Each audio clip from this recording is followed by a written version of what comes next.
Welcome to season 6 of the Breakthrough Show, Breakthroughs Around the World, conversations with 40 guests from 40 different countries, acknowledging our similarities, honoring our differences, and celebrating our connection.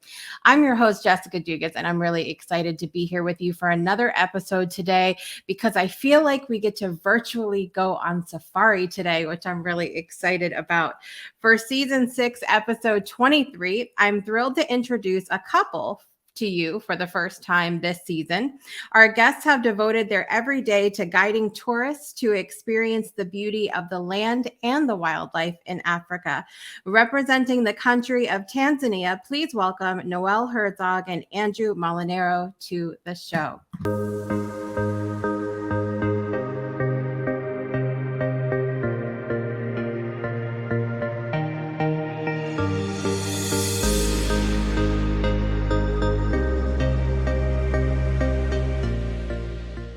Welcome to both of you. Thank you very much. It's good to be here. Yes, nice to be here.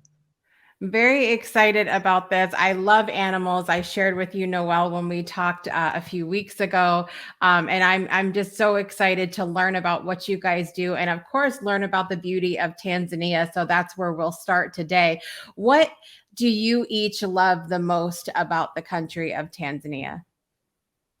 Ladies first. Okay, well, I guess that's up to me. Oh gosh, there are so many things. It's hard to choose one, which I'm sure a lot of people say. But for me, the people of Tanzania are some of the kindest people I've ever met from around the world. They are so hospitable. They love to help. If it's from teaching you to learn Swahili or learning a new skill on the job, they just always have a smile on their face, and they're yes people. So it's fantastic to be surrounded by the many different cultures and tribes of Tanzania. So that's one of my favorite things. I love it. For me, I grew up almost locally. I grew up in Kenya, but it was my mentor at the time who really inspired me. I love to try and explore untouched wildernesses.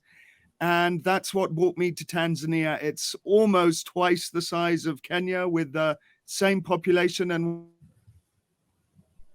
is its untouched, untrammeled wilderness. You can just fly for hours over this country and you just don't see anything below you. It's got areas that very few humans have been into, and it's just nice to know that there's still bits of wilderness left which are like that. It's a truly wild area, and that's what inspired me to move down here.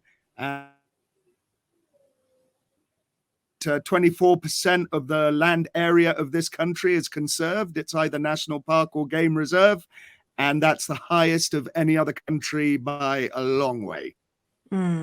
That's amazing because we're so used to, I mean, at least where I am in the world, in the US, there's so little that's not untouched. There's so little. And so it's interesting to hear about a place where there's literally nothing. It's mind blowing to me. What is it like out there because it is so remote? Like what are the logistics like of having maybe everyday conveniences? Are there any? Ooh, everyday conveniences. I mean, I'm guessing you're kind of asking more things like ice or how you get an egg and how you get supplies out here. So yeah, for us, we are pretty remote. We're the furthest camp away from actually the main area of the park itself. We've chose to be even more remote than you can get in a game reserve. And yeah, getting supplies and getting the everyday things you need on a daily basis are really difficult. So, for example, it takes us 6 hours in one direction to drive to pick up toothpaste, eggs, milk, things like that. So you have to be extremely well organized because it's 6 hours one way and then 6 hours back. So if you forget a carton of eggs, you're going without eggs for that week or that month. So you have to be very calculated with how you get your supplies and get things. And then on top of that, the everyday kind of, we don't really even have the We don't even have the luxuries of like, brie cheese or things like Mm, that get you excited and things. So we just get the basic needs that you have of like toilet paper and stuff like that. Because our town is quite small. It's a mm. ring town. It's not the big cities of Dar es Salaam or Arusha where you kind of have your choice of anything on the supermarket. Right. Right. Yeah, So I yeah, am. it can be a little bit, it takes time to get used to. Yeah. Yeah, I imagine so. I mean, we're so used to, I think one of the places that I lived in Mississippi a while back, it took 45 minutes to get to the store. And that for us was a long period of time compared to what we were used to. So I can't imagine 6 hours and going like, well, if whatever you didn't get, you're too bad now. Like you have to wait until next time to get something that you really need. That most of us are used to, just being able to order something and getting Amazon in a day. So I'm assuming you're not getting that either, right? No, definitely not. We can't even get snail mail here usually. Birthday cards don't even really exist. I went to the States recently and my friend was brilliant. She was like, "Okay, I have the best thing that we're going to do for you." I'm like, "Okay, what?" She's like, "We're going to have a few glasses of wine and then we're going to order Amazon packages next day delivery." And I was like, "Are you serious? Oh my gosh, because I haven't really lived in the States since Amazon was doing stuff like that. Right. I was like, "This is so much fun." Actually, it was one of my funnest afternoons of my whole 5 weeks in the States. It's fun and it's dangerous. It's very dangerous. I think it may borderline on more dangerous for the finances than it is going after a wild animal in Africa. Yeah, absolutely. Absolutely. So you mentioned the people, which I love, and it's one of the things that really has been very heartwarming for me throughout this whole series is to hear how much everyone just loves the people in the country that they're in. It's just nice to hear that with as much division and everything as we have going on in the world, but what is other than the people, tell me a little bit about the different cultures that you mentioned different tribes. What are the interactions between people like? Do you feel like, because obviously you guys are not from the area, and we'll get into a little bit about that as well, but have you been accepted there? Like what is that interaction of cultures like? So we're one of the more ethnically diverse countries in all of Africa. Noelle's the anthropologist. I think we have over 150. It's 144. 144 different ethnic groups. There's so many of them, in fact, that everyone just has to get along. And this is what contributes a lot to their extreme friendliness. And also a huge factor in why Tanzanians are just so different. And this is another reason I moved down here as well, was because the people are a big factor. The first president, Julius Nyerere, he was a very inspirational leader, and he's still, everyone loves him today. You've still got to have his picture up as well as the current president. He was the founder of the country. And in some experiments he did when he was building the country, he tried some socialist ideas, which financially, economically didn't work out so well for the country. But what he did is all these different cultures, he started moving them about all over the place. He'd take some people from this tribe, some from that one. He'd put them in a certain area and they'd start up villages and they were instructed to farm it. It didn't really work as an experiment, but what it did do was break down every cultural and religious boundary that there was. So everyone just gets along. It's the only country in Africa where you go to a local person here and you say, "What are you?" He will say, "Oh, I'm a Tanzanian. I just happen to be from the Maasai tribe." The country comes first, the tribe comes second. Any other country you go to in Africa, you'll say, "What are you?" He will say, "Oh, I'm a Kikuyu. I just happen to be from Kenya." The tribe comes first. And that's when you get the big problems that African can be very famous for, the tribal conflict and stuff like that. just doesn't happen out here. That first president, he broke all that down. Everyone gets along. They intermarry. They don't care what religion you are or what tribe you're from. And that includes us. We're not Tanzanian, but you don't even get the kind of racism here that you get in other parts of Africa. They know that everybody's different and people just have to accept that. And it's just made them a very incredibly warm, friendly, and genuine people. Yeah. Is there room for all of us to come? Is there room for all? Can we all just come? Tanzania, plenty of room. Actually, no, we want to keep it wild. It's so beautiful though, because we just don't see that. We can't. I mean, look, we have Noelle in the States here. We're all kind of mixed together, and we can't get along. Are you kidding me? I know. I have felt that a little bit on my visits home. Yeah.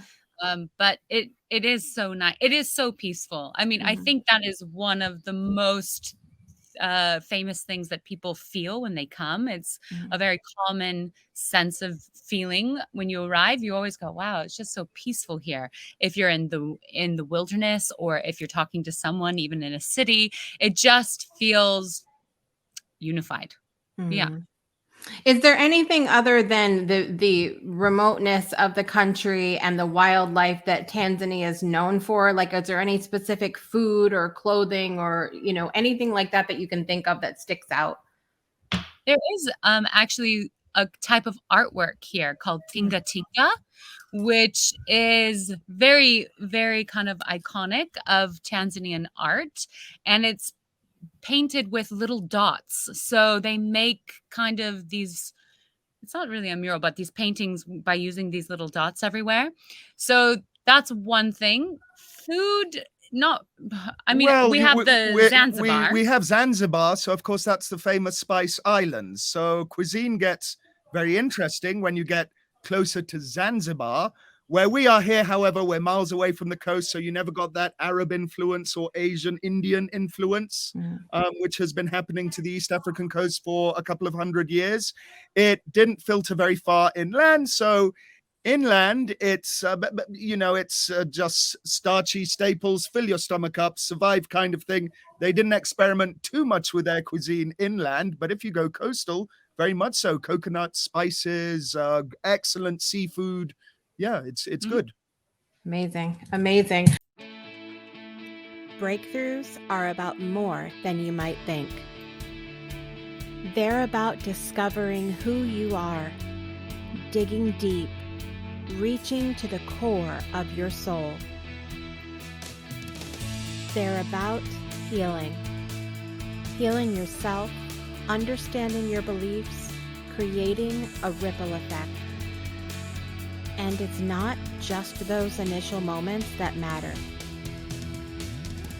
It's about using them to bring more joy into our own lives and the lives of others.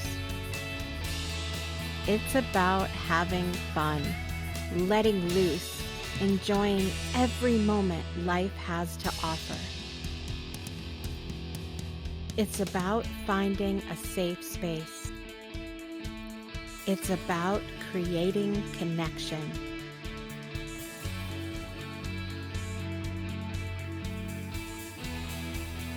Join us each and every day for exclusive programming, special events, and a community to call home, where we invite you to explore, change the way you look at and live your life, and go beyond the breakthrough. So we ask you, are you ready? We'll see you online at thebreakthroughshow.com.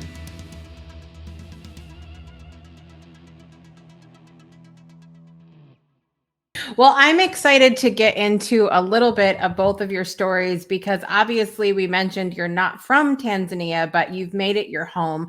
And I would love to hear a little bit about, how you each got there, and then did you get together outside of there and then go together, or what did that look like?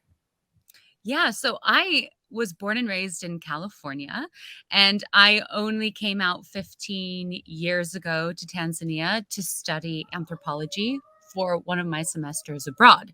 So I came out, the first thing I came out for to this country was for the people and the history of anthropology. It was just, that's kind of was my draw to Tanzania and to Africa.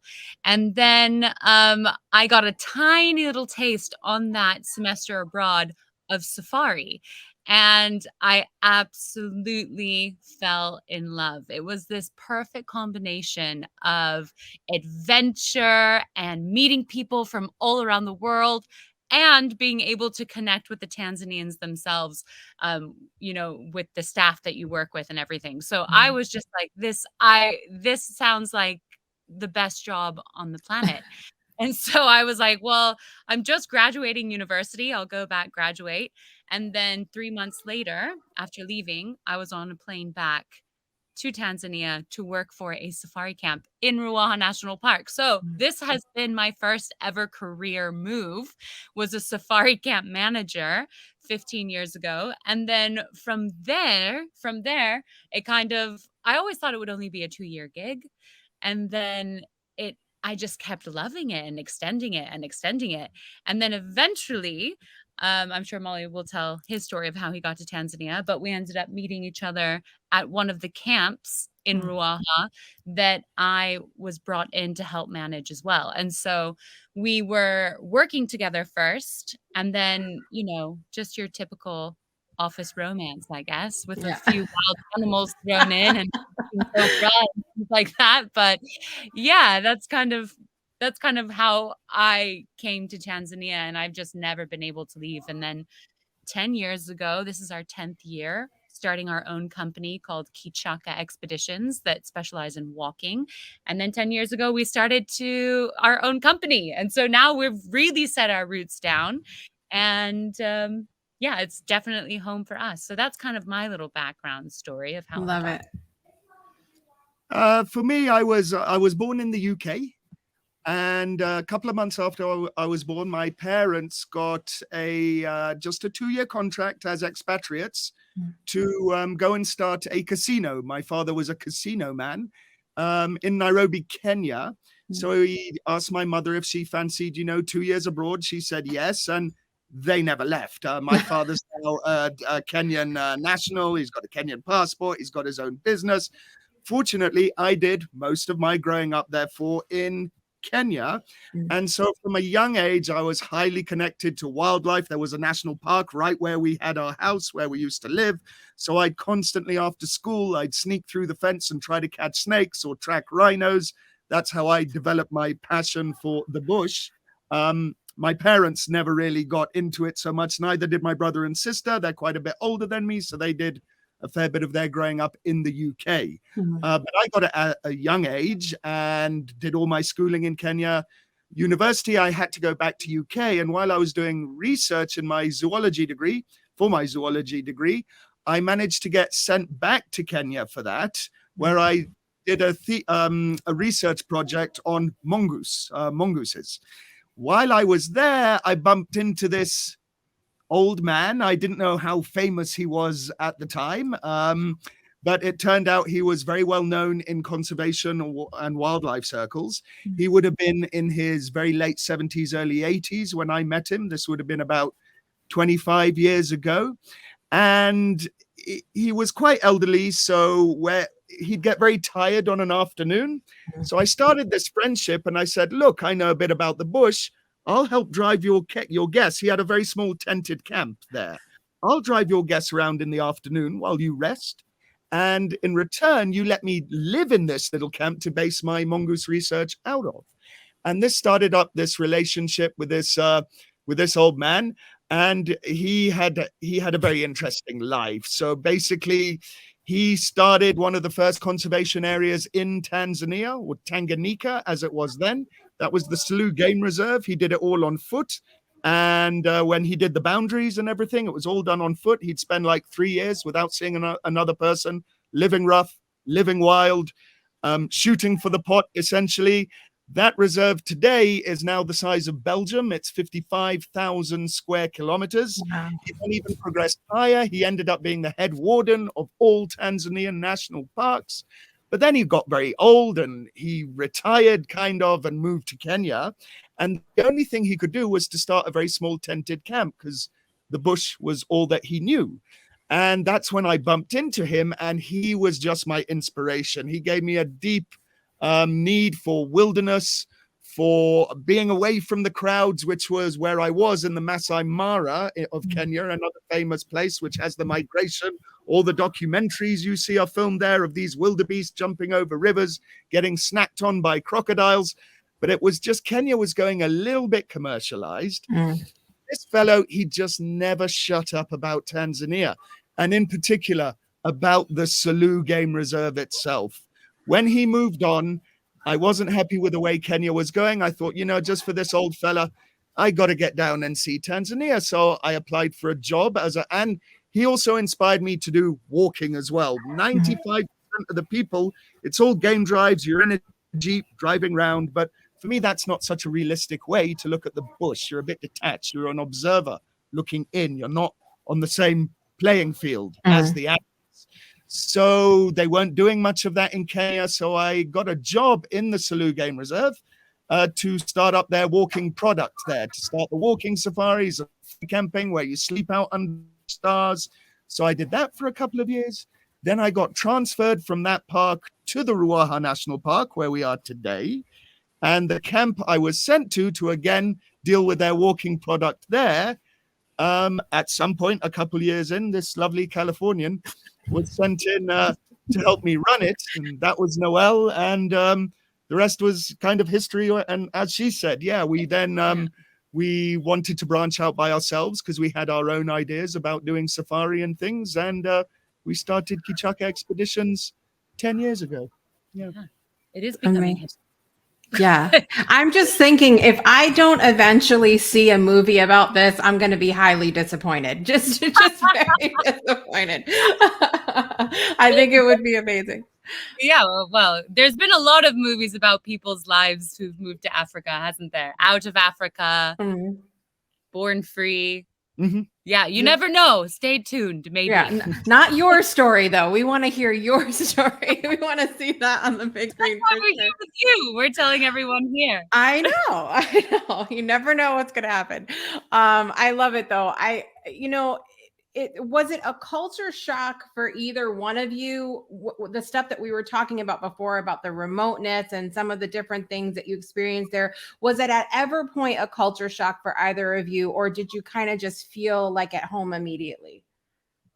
Oh, for me, it was a big culture shock. I mean, big. I grew up in a city, I didn't even camp that often. So any insect, snake, wildlife, that was a big move for me. I remember going to bed the first night that I was in the bush alone, and I slept with all my clothes on from the day because I was terrified that I might have to jump up in the middle of the night or something and run away. I don't know. I slept with my shoes on as well. And I was holding a torch so close to my chest because I kept hearing this sound going, and it was this really loud sound all throughout the night. And I was like, what is that sound?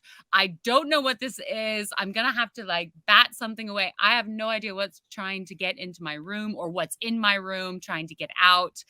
So finally, it took me about 2 weeks to figure out it's just the sound of a gecko. It's a sound gecko makes. It's it's a weird sound for a gecko. It's not a very intimidating loud sound. If you're from California, it's 3 a.m. in the morning going, what is in my room? You don't expect a gecko this big to be making that loud of a noise. So culture shock, yes. No, but for me. she slept prepared. Yeah, she had slept with shoes on in case she had to flee the tent into the thorny bush. She didn't want to be barefoot. She slept with a knife, not for protection, but so she could slash her way out of the tent without having to use the door to make a quick getaway. And yes, a great big torch so she could see where she was. She was obviously planning to run away and just leave me to deal with whatever she thought could happen. Yeah, so I think that was a big one, was just learning that not everything is out to get you, right? Because for a lot of people, I see it with my guests sometimes too, that you get into this environment and all we've been taught about wild animals is that they're out to get you and you need fences and you need this to protect yourself and blah, blah, blah. And so I'm like, well, everything here is going to want to eat me. I don't know. And then I ended up realizing, actually, everything is terrified of us. We are the most dangerous animal on the planet. So it was a huge shift in mentality from the wildlife point of view. And then the second culture shock for me was honestly about the remoteness, like not having friends, being sent to the middle of nowhere by yourself and just being alone with your thoughts. So that was a huge shift. I'm an extreme, they call me an extreme extrovert. Actually, not just an extrovert. I've been labeled that last month, actually. And so not being able to have those long-lasting friendships that I had, and I'm very close to my family in California. And at that time, 15 years ago, you didn't have any way of talking to people. There was no Skype. There was absolutely no internet in the bush. So if there was internet, you could turn it on for a minute to send an email with an order. But so it was a very different type of way of life for me. And now I couldn't imagine going back to city life. But yeah, so the culture shock for me was huge. Yeah. It was really I mean, for you grew me, up again, okay, the Kenyans are very similar people, a little bit more tribal, as we said, but the people are the same. So I had no culture shock when it came to the people. But what I did enjoy was, again, the vast remoteness that Tanzania could provide that Kenya didn't have. And that was what I yearned for. It was very refreshing to me. You know, we can go to certain parts of this park where it's likely some of the animals have never laid eyes on the human before.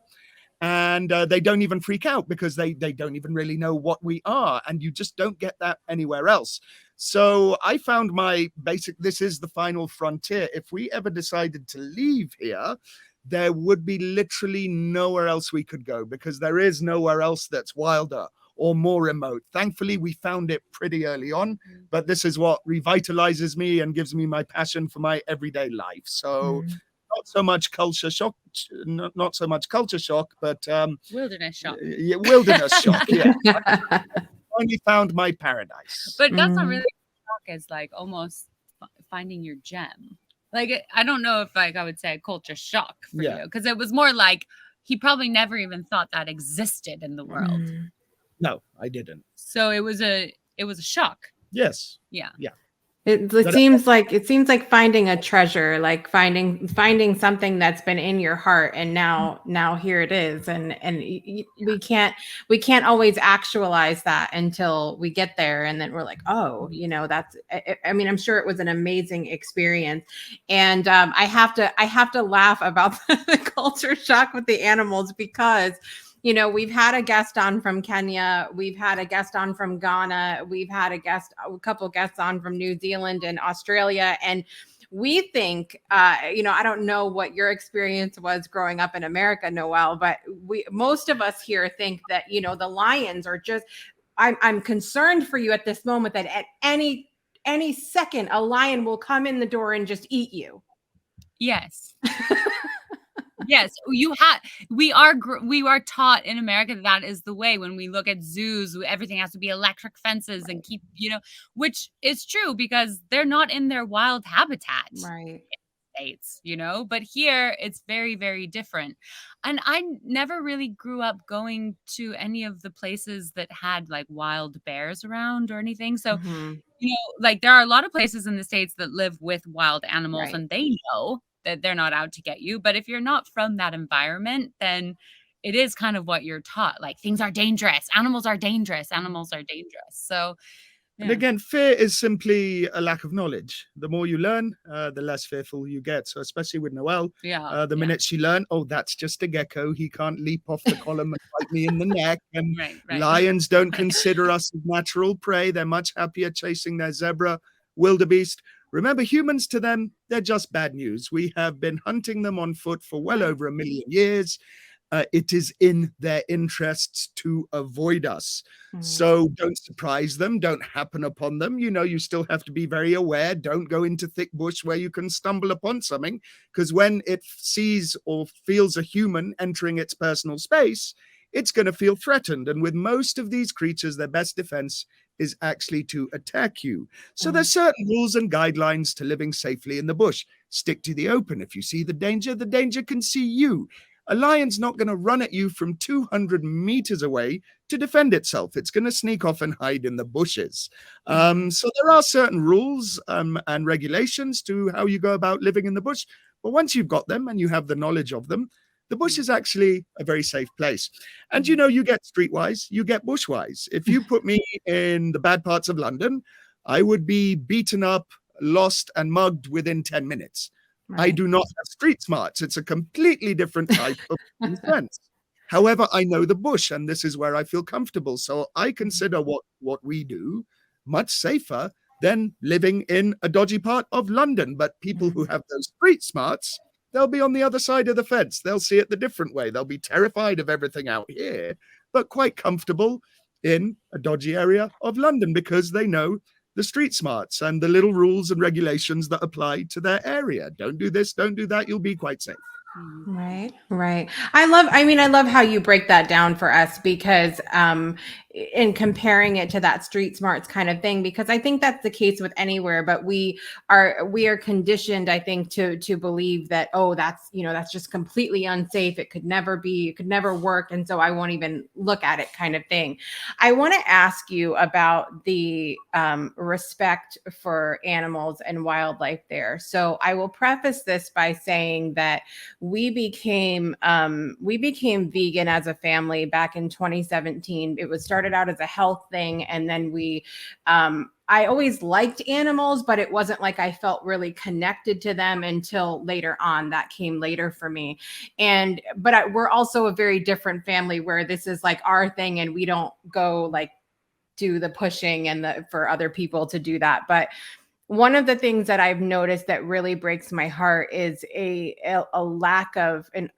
majority lack of respect for just life in general here where we are. So we last couple weeks ago, we had some landscaping work done, and through that landscaping, they found a bunny nest in our garden, and we immediately were like, just don't touch it, leave it alone, please don't fuss with them. Like, you're supposed to cover them back up and let them be. And they took some, and it just completely, like, I don't care if anybody's not vegan. I don't care about, that's your business, your thing. But I was so just taken back that someone would disturb a wild creature like that, and just leave them alone would be my response. And so I would love to know if that differs where you are, if you see a respect for life, for animals, and what that looks like for you guys.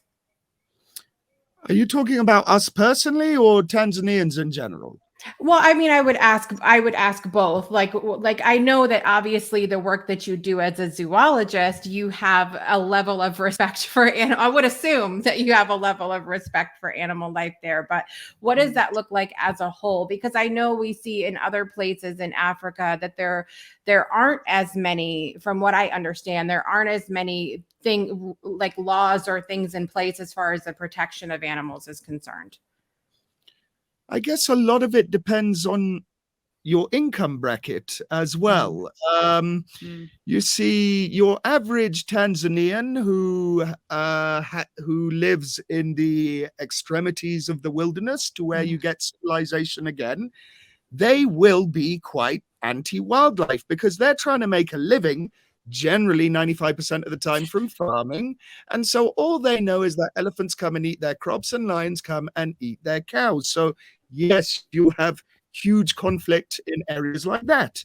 Right. Ones in slightly higher income brackets or that don't live on the outskirts of wildernesses probably have a desire, to have a pet and to visit the wild areas and to get more into animals and things like that, because the wildlife doesn't directly affect their living. They could be living in Dar es Salaam, they could be lawyers, they could be this, they're making a higher income. So they have the time and the resources maybe to visit national parks and to maybe get an interest in wildlife. But your grassroots people, especially surrounding this area, it would be quite they think of the wildlife quite negatively, and that's why it's one of our big missions. We employ as locally as possible. We don't get people from the northernmost capital city, Arusha, the northernmost town, because there's a lot of good guides there, because it's right next to the Serengeti, which is the real famous one. Employing a guy from up there doesn't help these people out here. So everyone we employ, bar one or two of the extreme specialist positions, like a mechanic or something like that, we get them from these villages, and they start at the lowest rung and they work their way up. One of our original barmen, he's now a guide, and they're all from the local area. It's them that need to get the income and the jobs, and then From hopefully keeping the animals alive. Yes, they need to learn. You can't just come up with this by yourself. They need to learn that the animal is more valuable alive than dead, because it's sustainable that way. Tourists can then come and see it, and then there will always be job opportunities for them as well. Not only employment, but direct revenue from the things like park fees that our tourists pay. That goes to the government, and a lot of that then goes into community outreach programs from the park and things like that. So there's a lot of people trying to do that, to try and improve the relationship between the surrounding areas of wild areas. And we have to do it because the future of a place like Ruaha is definitely in their hands.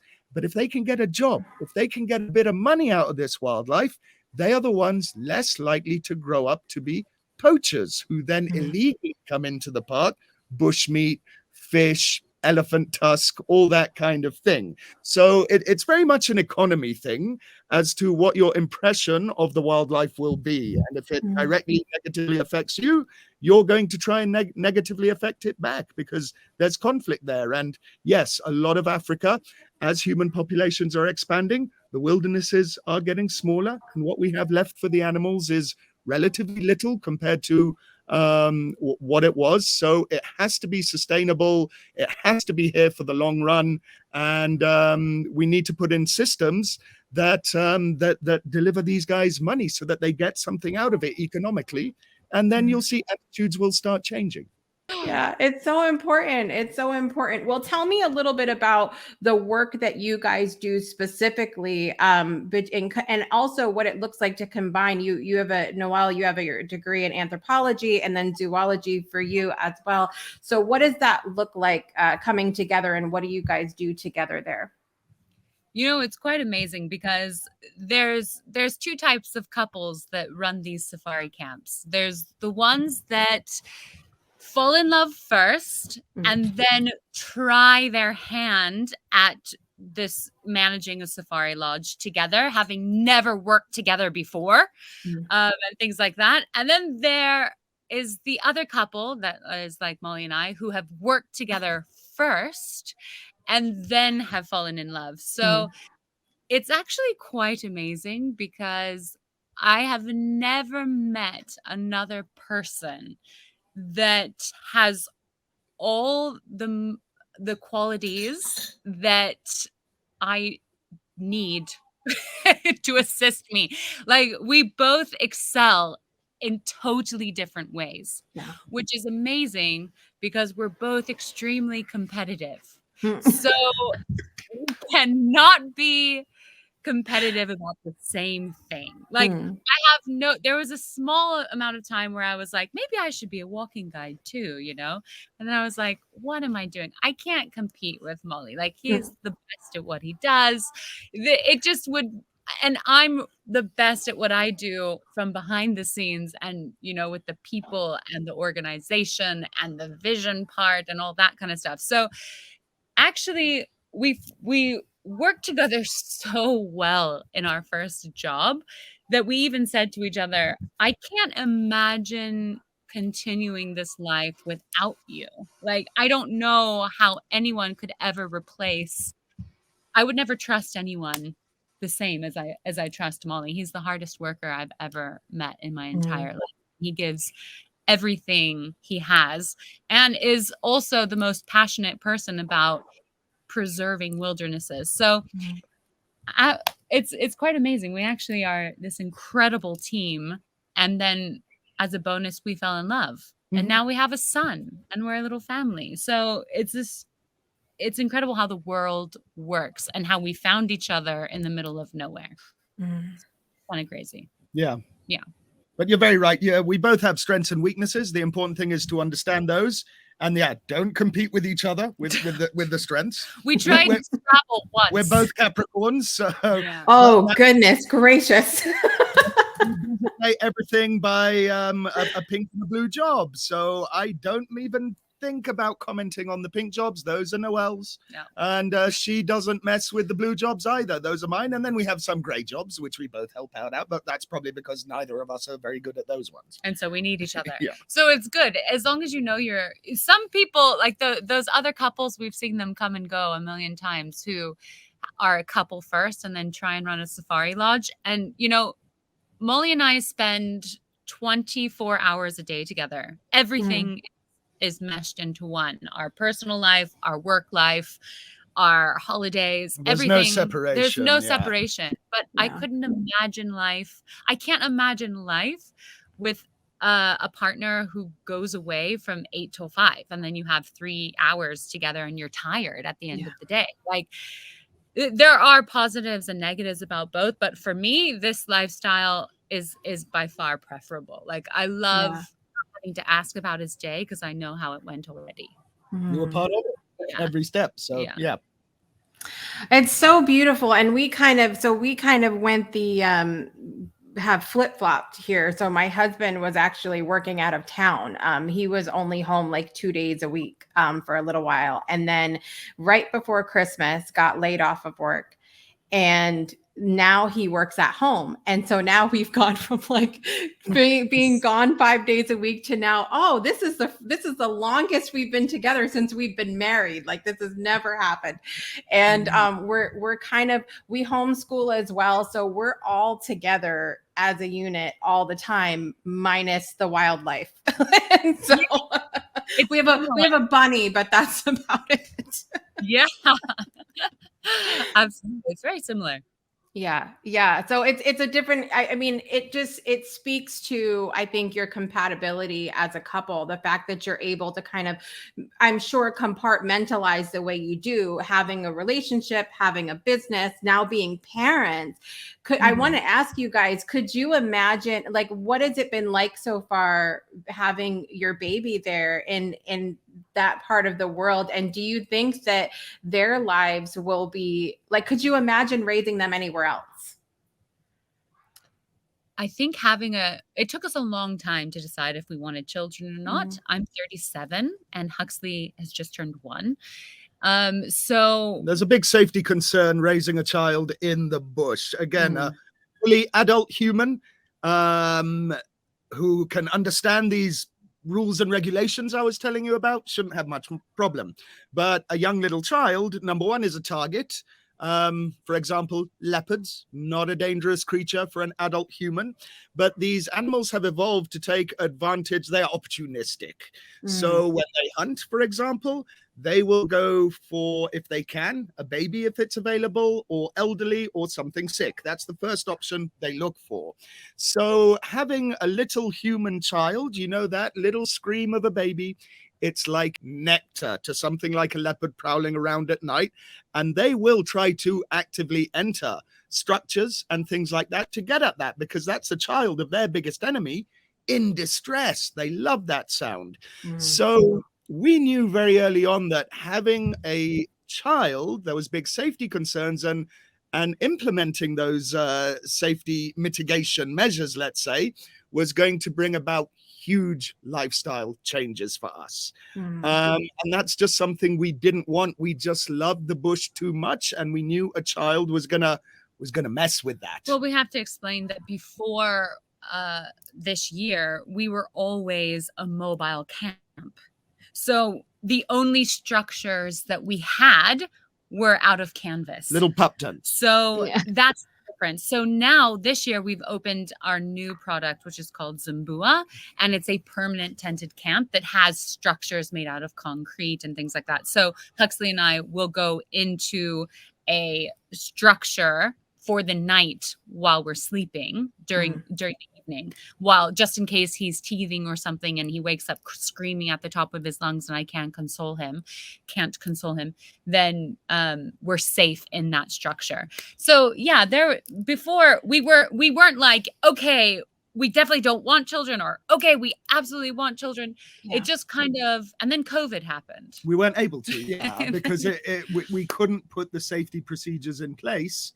You would have had to have moved to the city if we did it before. I had no desire to do that. And that we just didn't want. I think you can see in your little TV screen now, we've got proper roofs, things like that, so we can protect Huxley here. So the possibility became a reality. And then we had Huxley, and then that was great. It's been the best thing. After opening, I kind of call him our second child, because our company is our first child. It's the beautiful combination of both of Molly and I. And then Huxley feels almost like a second child, and he is the best decision that we've made. It's been so much fun. I think the most amazing thing about having a child is that you get to see pure joy out of simplicity. So you're reminded every single day about the simple joys of life, of a leaf blowing on the floor and the sound that it makes, especially out here, right? Because we don't need a television. It's constant entertainment for him. If it's a bird song that he's learning for the first time, or if it's a little doo-doo which is insect in Swahili, he goes doo-doo, and he picks out each of the insects and follows it around, and he's constantly looking at all these different things, and it brings so much happiness to him. He's such a big smiler that it then recreates that for us as we're watching that joy in him. And so it's almost like this brings you back to like the power of the moment, of living in the moment. So I think that is probably the biggest gift of parenthood. I love it. I love it. So amazing. I'm so grateful that you guys have been able to share your experience with us today. And I have to tell you, this is season 6 of the show. This has been one of my favorite conversations that I've had so far. I'm so fascinated by the lifestyle and everything else. And this conversation is exactly why I decided to do this particular series, because we're so accustomed to whatever bubble it is that we live in, and that's the only way that there is. And I love the idea that there's so much more out there. Imagine a world where every child gets a great education. Educating all children is the only way to end poverty. This is what the Weiss Scholarship Foundation is working to accomplish. Our 6 staff members, our mentors and coordinators, who are on the ground in Kenya, are totally engaged in every aspect of our students' lives, so we can give them every opportunity for success. In just a few short years, we have already awarded 141 scholarships. We send children to high school who would have never gone without our support. And then we help them go on to either university or vocational school. We have already scaled our holistic business model to 4 locations and are ready to scale it to many more. Today it's Kenya, but tomorrow it's more countries. Please contribute what you can today. You can make a one-time donation, a recurring donation, or choose to sponsor a child all on your own for all 4 years of high school for just $3,500. Go to our website, www.weissscholarshipfoundation.org. I have to get to our 10 fun questions that we ask every guest this season. So we're gonna see how this works out with 2. You guys just blurt out whatever answers come to your head, and we'll have a little bit of fun with this. All right. Number 1, what is your morning beverage of choice? Coffee. That was easy. All right. Number 2, when are you most productive? Mornings. Early mornings, it gets pretty hot here, so Yeah. the mornings. Yeah. Yeah. I don't blame you with the heat. It's been 100 degrees here in Alabama. I can't do Oh, it. Can't oh do my it. Number 3, which season is your favorite? Wet season. Oh, really? We don't have winter, autumn. We just have wet and dry, but I like the wet. Mine is shoulder season between the two, to see the change of going from wet to dry. That's my favorite season. Love it. Yeah. I love it. All right. Number 4, what is something you're learning right now? Oh my gosh, so much. How to build a camp. So plumbing, electrics, something I never thought I would ever have to do in my life. Actually, one of the things that a new skill that I'm learning, it's been a little bit further, but I'm trying to remember it. He's teaching me is actually how to use a rifle. So yeah, that's been interesting for me. So it's been really fun because when's the last time you've learned a new skill, like as an adult, So that's something I'm learning. Yeah. Exciting. Exciting. All right. Number 5, what were your best and worst subjects in school? Geology, my worst. The teacher was just horrible. Physics was actually my favorite, even more than biology. Wow. Chemistry was definitely my worst, and my best was drama. Yes. I love it. I love it. Would you agree, Andrew? Yes, I'm sure. I love it. All right. Number 6, what scares you? Flying. Really? Yeah, he's terrified of flying. If it's within flying. 3,000 kilometers, I will drive. You know what I'm gonna say? I was gonna say bees because they're very, very dangerous out here. Actually, no one thinks about that, but bees can be really dangerous. But I'm gonna say the dentist. I'm right with you, Noelle, on that one. Yeah, I'm like really fearful. Like in the States, I was a little bit fearful. Like I would be really sweaty just thinking about it. But out here in Africa, I'm even more scared. So it's like, it's just that sound, the bzz sound. Yeah. Oh. Not a fan either. I agree with you. All right. Well, like exactly. Yeah, it's the sound. All right. Well, this question might be a bit redundant, but number 7, have you ever been in love? Oh, yes. Yes. Yes. I love it. I love it. All right. Number 8, what inspires you? Wild, untouched, pristine areas is where I get my inspiration from. Ooh, I don't know what inspires me. You know what? I'm gonna be really cheesy here, but I'm gonna be. I'm going down this road. But Molly really does inspire me. Oh, yeah, it's so cheesy, but it's true. So like, I wake up and I'm every day I'm like more inspired to be a better worker, protect these areas more. Like he gives me the knowledge that I wouldn't have had otherwise. So I am Molly. That is my nickname. yes. Oh yeah. Known as. Where I don't have a fling on the side. She is talking about me. Yes. You guys are adorable. I can't handle it. All right. Number 9. Now this again may be a little bit redundant because I know that you guys, have your own business and everything. But if you have any, how do you enjoy your downtime or your free time? We actually have the same answer for this, but we go camping in Ruaha. It sounds really, they call it a busman's holiday in the UK. There's a term for this. But we actually really love spending our downtime in the wilderness without guests. So it's what actually rejuvenates us again and inspires us again to keep going and finding and exploring new areas in the park itself. And again, we get permissions here that we don't get permissions elsewhere. Like we're able to just go walking with a ranger here. Molly's not able to do that in the Serengeti or in Katavi or any of these other national parks. So our favorite holiday is actually what we do for a living, but we keep doing that. We actually have our downtime exactly where we've made our home. So we've made our job, our hobby, our job, and our passion. And So, we're lucky to be able to say that. yeah, very lucky. Yeah, I love it. All right, final question. Which culture do you deeply respect and or want to learn more about other than your own or other than where you're at right now? Wow, that's a deep question.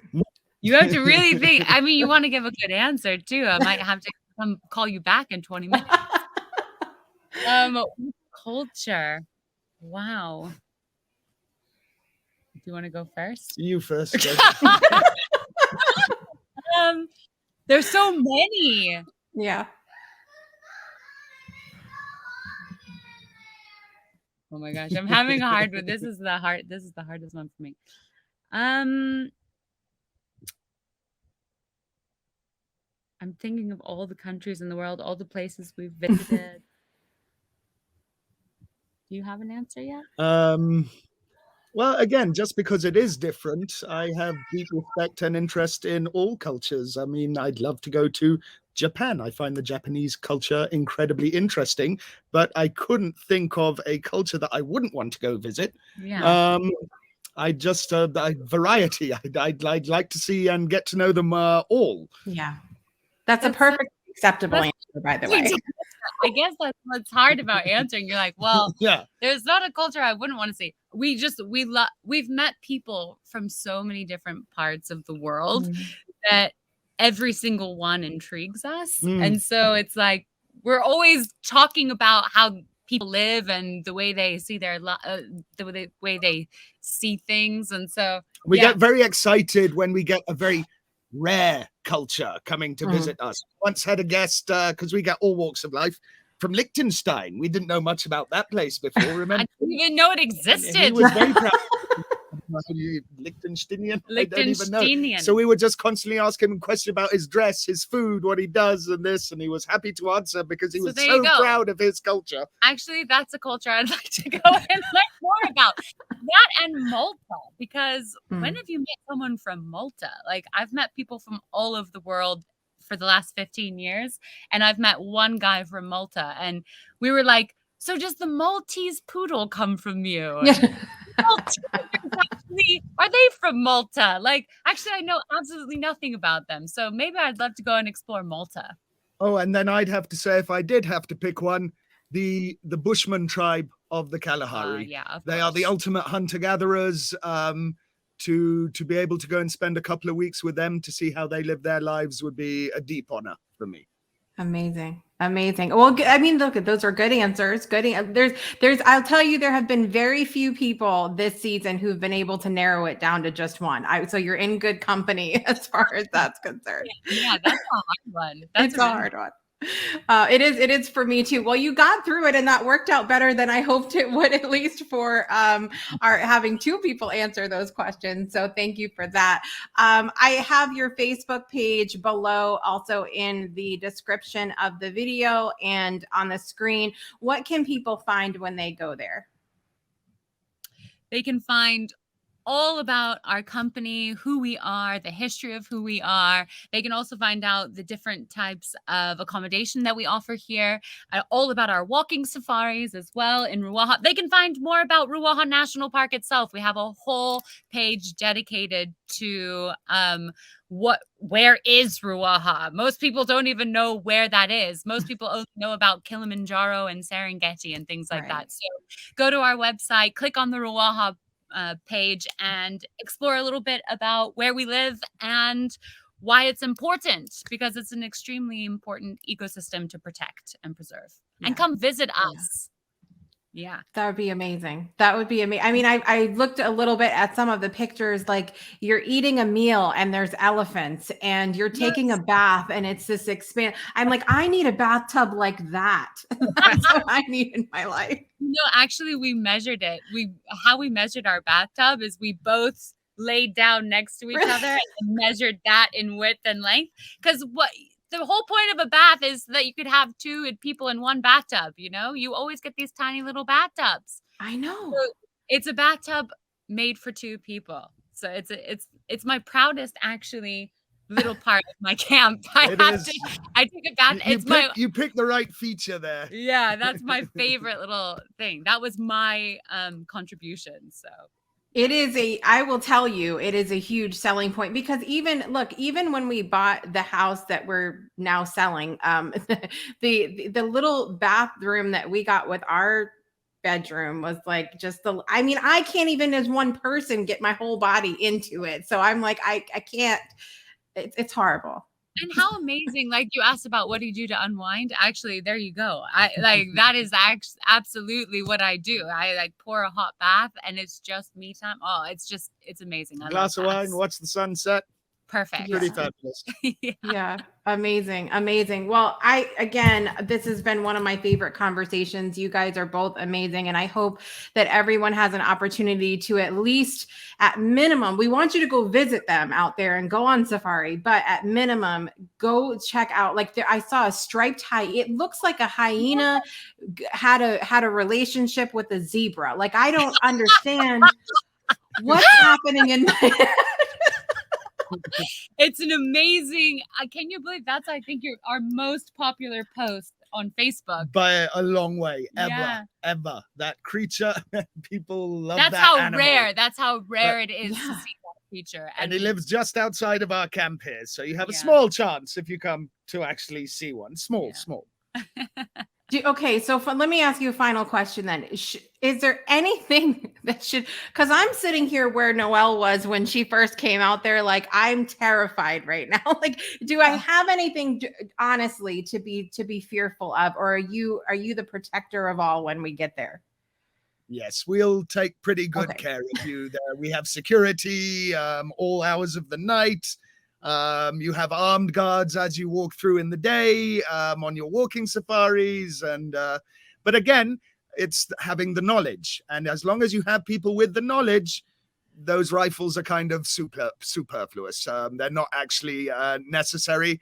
The bush is a very safe place as long as you're in the hands of well-trained people. Mm-hmm. I love it. Well, thank you, Noelle and Molly, for being here today. I really appreciate both of you and I'm glad we got the internet and the time to do this together. I know we were worried there for a minute, but I'm glad it all worked out in the end. 4G. Yeah, 4G. Yes. We got 4G up. Honestly, it's up a tree right now.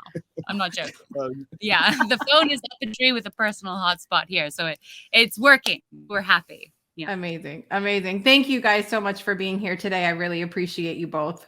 All right, you guys, it has been another amazing episode. I hope you guys had as much fun as I did today. I appreciate you all being here. I want to remind you to get plugged in, go to our website, thebreakthroughshow.com, and visit all of our shows, all of our amazing hosts. And this season has just been incredible. We're more than halfway through at this point, and I've enjoyed our travels so far, and I can't wait to see where else we have to go. We will see you next week for another episode. I'm your host, Jessica Dugas, and I want to remind you to make joy a priority in your life and make every day a great day for a breakthrough show. We'll see you next time.